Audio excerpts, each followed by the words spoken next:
আজি কি প্ৰগ্ৰাম আছে?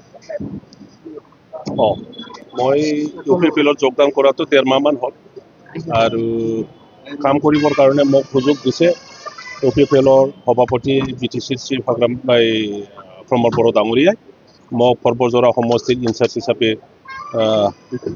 দায়িত্ব দিছে। গতিকে UPPL হৈ প্ৰথমবাৰ এই সমষ্টিৰ সৰ্বজোৰা সমষ্টিত মই আহিছোঁ আৰু ইয়াৰ ডিষ্ট্ৰিক্ট নেতাসকল আৰু প্ৰত্যেক প্ৰাইমাৰী নেতাসকলৰ লগত মই প্ৰথমবাৰৰ কাৰণে ইণ্টাৰেকশ্যন কৰিছোঁ।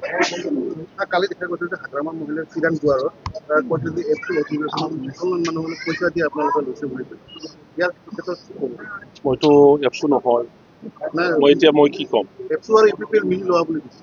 এইটোতো ৰাইজক মাতিছে দেশৰ হোম মিনিষ্টাৰ আহিছে ইয়াত। গতিকে BTC বাকী সকলোৱে হোম মিনিষ্টাৰে কি কয় BTC বাকীৰ কাৰণে এই কথাটো শুনাবৰ কাৰণে চবকে এপিল কৰিছে।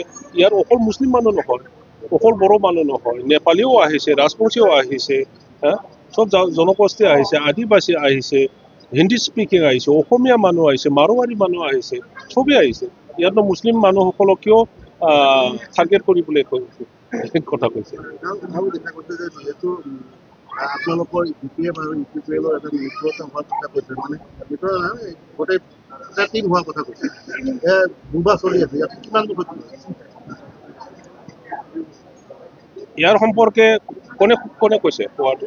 কৈছে হাগ্ৰামা মহিলাই কৈছে যে মোৰ লগত আলোচনা হৈছিল এপটোৰ লগত প্ৰমোদ বড়ো আৰু মোক একেলগে এখন টেবুলত বহালে আমি মিত্ৰতা, কিন্তু আজিলৈকে বহোৱা নাই বুলি কৈছে।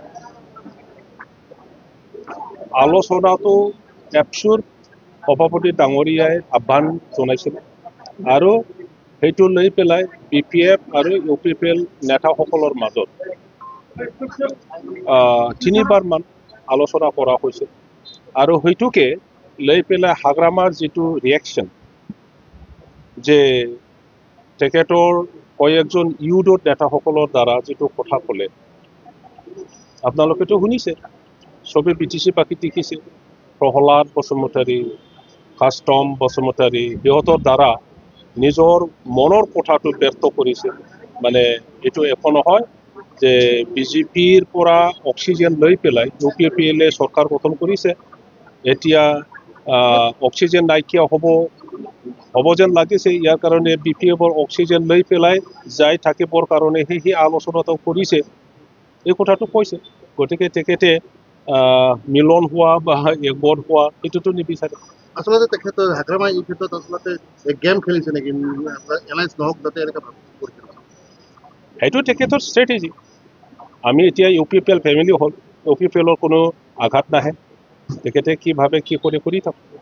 যিহেতু BJP আগ্ৰাসন লৈছে BTR ক্ষেত্ৰত, যে বড়ো জাতীয় চেণ্টিমেণ্ট এটা আছে, এই ক্ষেত্ৰত যদি আপোনালোকৰ দুটা দলে এক নহয় তেতিয়াহ'লে কিন্তু অনাগত দিনত BJP লাভান্বিত হ'ব বুলি ভাবে। BJPয়ে আগ্ৰাসন কৰিব গৈ আছে বুলি আপোনাৰ পৰাহে আপোনাৰ জাৰ্নেলিষ্টৰ